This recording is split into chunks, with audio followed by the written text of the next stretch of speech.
So we're going to add one more representation to our arsenal with momentum. So we've been looking at those mass velocity graphs, and now we want to look at position time graphs and how those position time graphs would look if we had two objects colliding with each other. So this is the example on your conservation of momentum worksheet.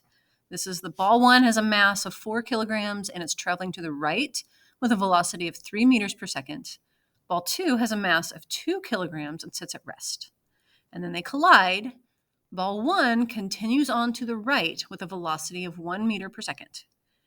And what was the final velocity of ball two? So that was the problem that we had in our example.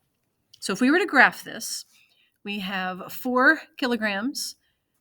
So we will go over 4 and up 3 with our velocity of 3 meters per second. So that's ball one's initial momentum.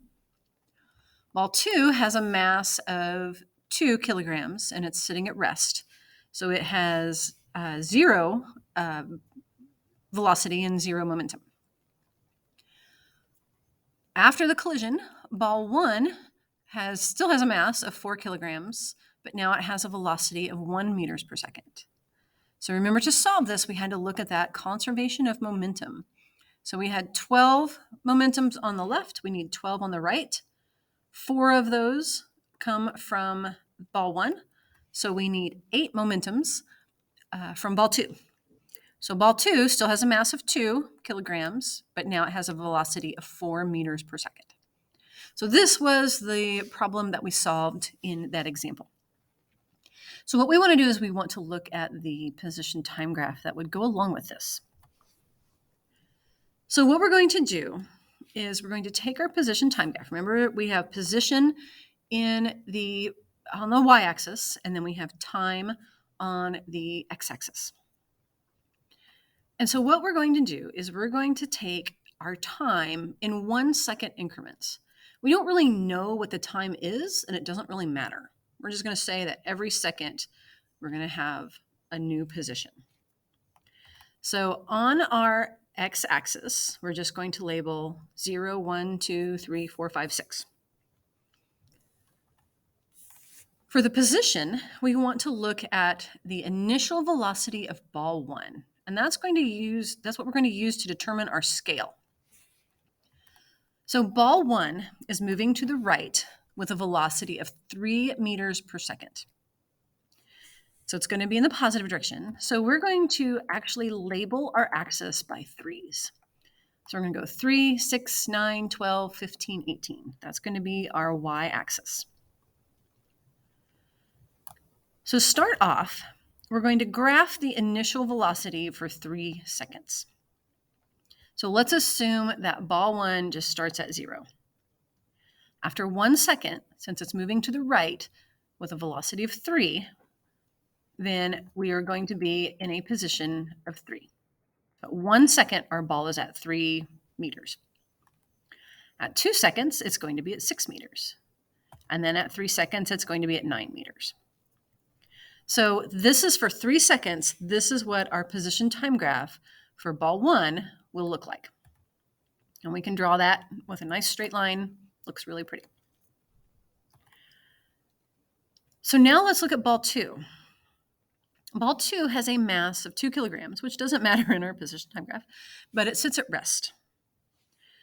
So what we want to think about, we're going to say that our collision occurs at 3 seconds. That's where our collision is going to happen. So in order for that to happen, ball one and ball two have to be in the same place at the same time. So that tells us that since ball one is at 9 meters, ball two will also be at 9 meters. Now it's at rest. So a second before that, it was still at 9 meters. And a second before that, it was at 9 meters. And a second before that, it was at 9 meters. So the position time graph for ball two will be a nice flat line because it's at 9 meters before ball one runs into it. So those are our initial conditions. Those are our initial velocities. So now the final velocity of ball 2 is 4 meters per second. So this is going to change. This isn't going to be a flat line anymore. So ball 2 is at 9 meters. If it has a velocity of 4 meters per second, a second later, it will be at 9 plus 4. So a second later, it will be at 13. A second later, it'll be at 17. A second later, it'll be at 21. So we can use those data points and draw a line for the final velocity of ball 2 on our position time graph. Now we can do the same thing with ball 1. Ball 1 continues to the right with a velocity of 1 meter per second. So at the collision point, we're at 9 meters. So a second later, if we're moving with 1 meter per second, we're going to be at 10. A second later, we're going to be at 11. A second later, we're going to be at 12. So the velocity of ball 1 flattens out, right? It's going slower. And so now we have a velocity of 1 meters per second.